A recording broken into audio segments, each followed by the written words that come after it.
Hi friends, നമുക്ക് histogram ഹിസ്റ്റോഗ്രാമും അവരുടെ frequency പോളിഗണും എങ്ങനെ നിർമ്മിക്കാമെന്ന് പറയാം. ഹിസ്റ്റോഗ്രാം നിർമ്മിക്കുന്നത് നിങ്ങൾ പഠിച്ചതാണ്. അപ്പോൾ ഹിസ്റ്റോഗ്രാമിൻ്റെ സഹായത്തോടുകൂടിയും ഹിസ്റ്റോഗ്രാമിൻ്റെ സഹായമില്ലാതെയും എങ്ങനെ ഫ്രീക്വൻസി പോളിഗൺ നിർമ്മിക്കാം. ഫ്രീക്വൻസി പോളിഗൻ്റെ മലയാളം ആവർത്തി ബഹുഭുജം, ഫ്രീക്വൻസി പോളിഗൺ അല്ലെങ്കിൽ ആവർത്തി ബഹുഭുജം. അതുപോലെ ഫ്രീക്വൻസി കർവ്, ആവർത്തി വക്രം അല്ലെങ്കിൽ ആവർത്തി കർവ് എന്ന് പറയും. പുസ്തകത്തിൽ കൊടുത്തിട്ടുണ്ട്. നിങ്ങളുടെ പേജ് നമ്പർ 62-ാമത്തെ പേജിൽ ആവർത്തി ബഹുഭുജത്തെക്കുറിച്ച് കൊടുത്തിട്ടുണ്ട്. ഞാൻ കഴിഞ്ഞ ക്ലാസ്സിൽ തിയറി ക്ലാസ്സിൽ പറഞ്ഞിരുന്നു. ഹിസ്റ്റോഗ്രാമിൻ്റെ സഹായത്തോടെയും ഹിസ്റ്റോഗ്രാം ഇല്ലാതെയും ആവർത്തി ബഹുഭുജം നിർമ്മിക്കാൻ സാധിക്കുമെന്ന് പറഞ്ഞു.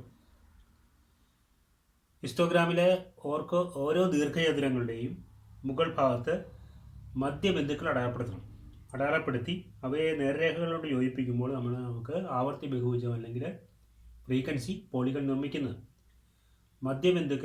ബിന്ദുവിൽ നമ്മൾ സ്ട്രെയിറ്റ് ലൈൻ കൊണ്ട് സ്ട്രെയിറ്റ് ലൈനായിട്ട് യോജിപ്പിക്കുമ്പോൾ നമുക്ക് ആവർത്തി ബഹുഭുജം അല്ലെങ്കിൽ ഫ്രീക്വൻസി പോളിഗൺ ലഭിക്കുന്നു.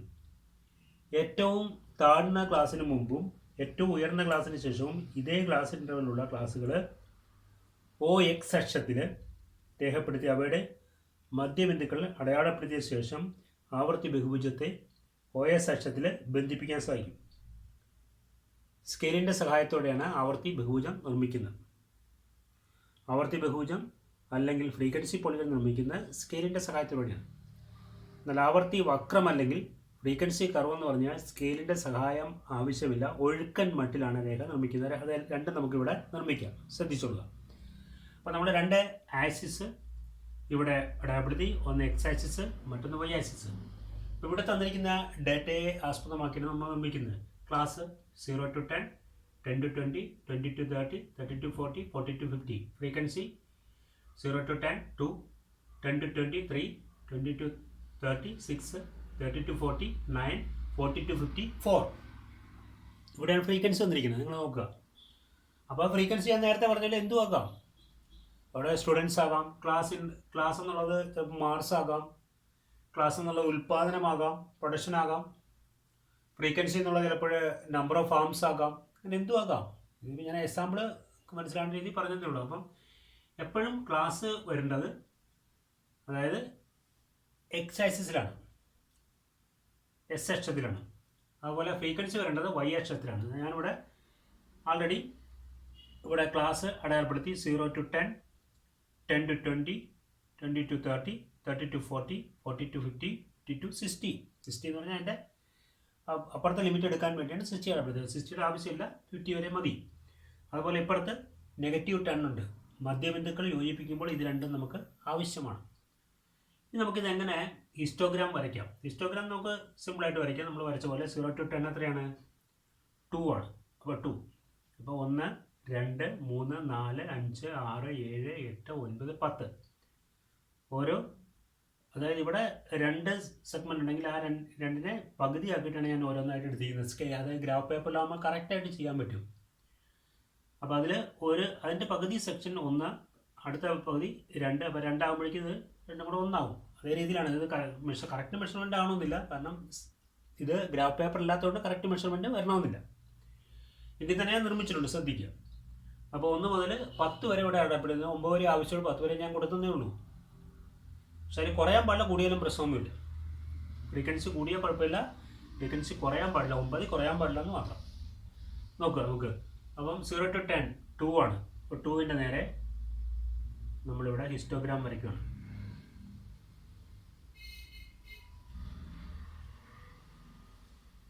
ഹിസ്റ്റോഗ്രാം വരച്ചു. ഇനി 10 to 20 3 ആണ്. 3യുടെ നേരെ നിങ്ങൾ യോജിപ്പിച്ച് വേണം.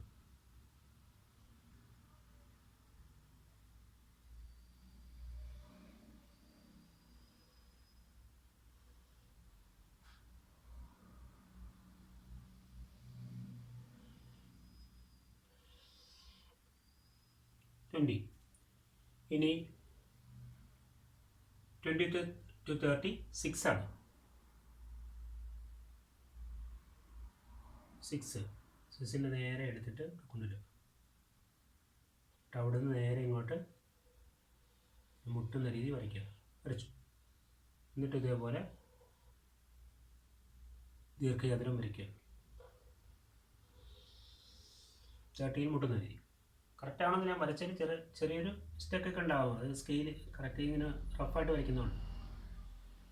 പിന്നെ 30 to 40 9 എന്ന് പറയുമ്പോൾ ഇവിടെ വരും. നേരെ ഇടയ്ക്ക് ഒരു കുത്തിടുക.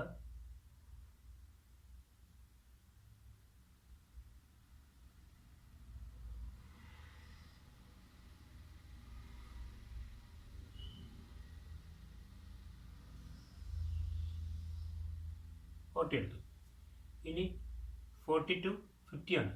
4 ഇവിടെയാണ്.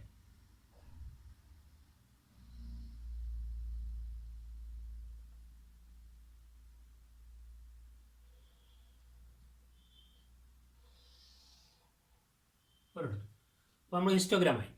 ഇനി ഹിസ്റ്റോഗ്രാമിൽ നമ്മൾ എന്ത് ചെയ്യണം? മധ്യബിന്ദുക്കൾ എടുക്കുക. അപ്പോൾ ഇവിടെ ഒരു ഡോട്ട് കൊടുക്കുക. ഇതിൻ്റെ കറക്റ്റ് നടുക്കായിരിക്കണം. ഒരു ഡോട്ട് കൊടുത്തു, ഇവിടെ ഒരു ഡോട്ട് കൊടുത്തു മധ്യബിന്ദു, ഇവിടെ ഒരു ഡോട്ട് കൊടുത്തു മധ്യബിന്ദു, ഇവിടെ ഒരു ഡോട്ട് കൊടുത്തു, ഇവിടെയും ഒരു ഡോട്ട് കൊടുത്തു. നടുക്കായിരിക്കണം, കറക്റ്റ് സെൻറ്റർ ആയിരിക്കണം. അപ്പോൾ കറക്റ്റ് മെഷർമെൻറ്റ് ഇവിടെ കിട്ടില്ല, കാരണം ഞാൻ റഫായിട്ട് വരയ്ക്കുകയാണ്. നമ്മൾ ഗ്രാഫ് പേപ്പറാണെങ്കിൽ കറക്റ്റ് കിട്ടും. അപ്പോൾ ഏകദേശം.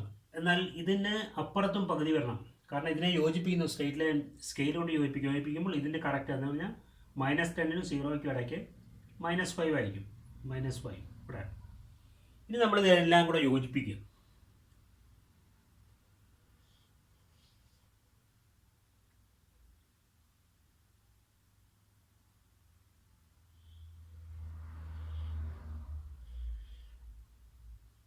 ഇത് സ്കെയിൽ കൊണ്ടാണ് യോജിപ്പിക്കുന്നത്. സ്കെയിൽ എടുത്തിട്ടില്ല, ഞാനിങ്ങനെ വരയ്ക്കുവാണ്. കറക്റ്റായിട്ട് വരച്ച് നോക്കുവാണ്.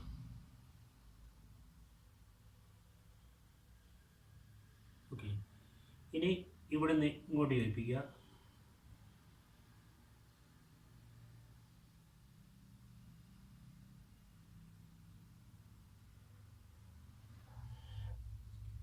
അത് കഴിഞ്ഞ് ഇവിടെ നിന്ന് യോജിപ്പിക്കുക.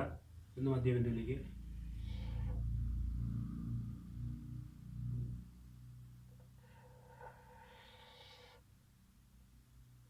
മധ്യബിന്ദു വന്ന് വെച്ചാൽ ഇനി ഇങ്ങോട്ട് യോജിപ്പിക്കുക. മധ്യബിന്ദുവിലേക്ക് വളയാൻ പാടില്ല. ഒഴുക്കം മട്ടിലുള്ള സ്കെയിൽ വെച്ച് വരയ്ക്കുന്നതാണ് ഫ്രീക്വൻസി പുളി.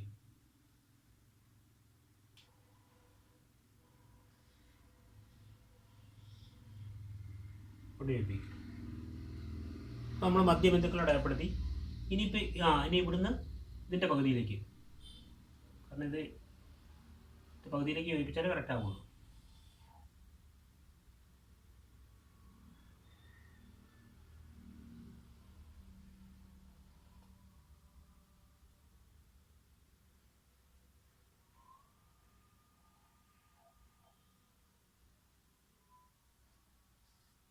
പകുതിയാണ് കറക്റ്റ്. പകുതിയാണ് വരേണ്ടത്, കറക്റ്റ് പകുതിയല്ല, എന്നാലും പകുതിയിലാണ് വരേണ്ടത്. അപ്പോൾ ഇതിന് നമ്മൾ പറയുന്നത് ഫ്രീക്വൻസി പോളിഗൺ എന്നാണ്. ഈ ഒരു രേഖയ്ക്ക് ഇത് നേർരേഖയായിരിക്കണം. ഇത് കുറേ വളഞ്ഞിട്ടൊക്കെ ഉണ്ട്, വളയാൻ പാടില്ല. അപ്പോൾ നേർരേഖ ഇങ്ങനെ മധ്യബിന്ദുക്കൾ, ഇവിടെ -5 വരും, ഇവിടെ 55 വരും. 55ലാണ് ഇവിടെ വരിക, കാരണം ഇതിന് 50ക്കും 60ക്കും ഇടയ്ക്കുള്ള 55. അതിനാണ് ഞാൻ 60 അടയാളപ്പെടുത്തിയത്. 60യുടെ ആവശ്യം അവിടെയാണ് വരുന്നത്. അപ്പോൾ മധ്യബിന്ദുക്കളെ തമ്മിൽ യോജിപ്പിക്കുന്നത് നമ്മൾ ഫ്രീക്വൻസി പോളിഗൺ എന്ന് പറയും. ഇതിനെ ഫ്രീക്വൻസി പോളിഗൺ.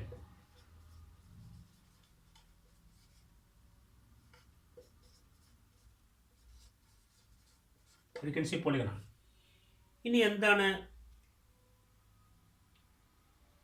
ഈ ഹിസ്റ്റോഗ്രാം? നമ്മൾ മായ്ച്ചു കഴിഞ്ഞാൽ കിട്ടുന്ന ഈ കർവ് മാത്രമായിട്ട് നമുക്ക്, അതായത് ഫ്രീ കർവാണ്, ഹിസ്റ്റോഗ്രാം ഇല്ലാതെ ഉള്ള ഫ്രീക്വൻസി പോളിഗണാണ് വരിക. അങ്ങനെ നിർമ്മിക്കാം. ഹിസ്റ്റോഗ്രാമിൻ്റെ സഹായത്തോടെയാണ് നമ്മൾ ഫ്രീക്വൻസി പോളിഗൺ. ഈ ഹിസ്റ്റോഗ്രാം ഇല്ലാണ്ട് ഇതുപോലെ തന്നെ ഇതിൻ്റെ മധ്യബിന്ദുക്കളെ യോജിപ്പിച്ചിട്ട് നമുക്ക് ഈ ഫ്രീക്വൻസിയുടെ അടുത്ത് കൊണ്ടുവന്നിട്ട് യോജിപ്പിച്ച് ഇങ്ങനെ പോവുകയും ചെയ്യാം. അതിനെ നമ്മൾ ഹിസ്റ്റോഗ്രാം ഇല്ലാത്ത ആവർത്തി ബഹുഭുജം അല്ലെങ്കിൽ ഫ്രീക്വൻസി പോളിഗൺ എന്നാണ് പറയുക. രണ്ടും ഒന്ന് തന്നെയാണ്. ഒന്ന് ഹിസ്റ്റോഗ്രാമോട് കൂടി, മറ്റൊന്ന് ഹിസ്റ്റോഗ്രാം ഇല്ലാണ്ട്. ഇനി ഇതിനെ ഒഴുക്കൻ മട്ടിൽ വരച്ചു കഴിഞ്ഞാൽ, ഒഴുക്കൻ മട്ടി വരയ്ക്കുന്നു എന്ന് പറയുമ്പോൾ അതിന് സ്കെയിലിൻ്റെ ആവശ്യമില്ല. ഇങ്ങനെ ഒഴുക്കൻ മട്ടി വരയ്ക്കുക.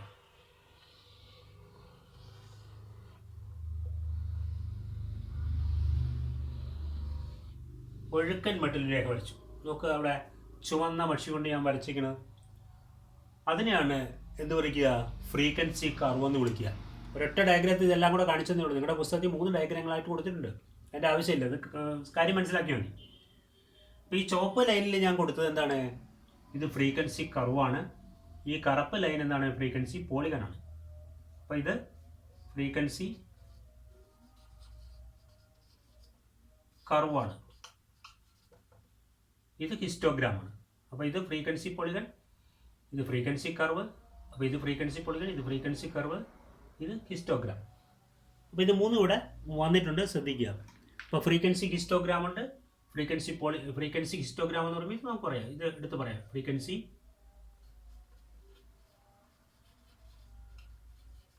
ഹിസ്റ്റോഗ്രാം. അപ്പോൾ ഇത് 3 മനസ്സിലായെന്ന് വിചാരിക്കുന്നു.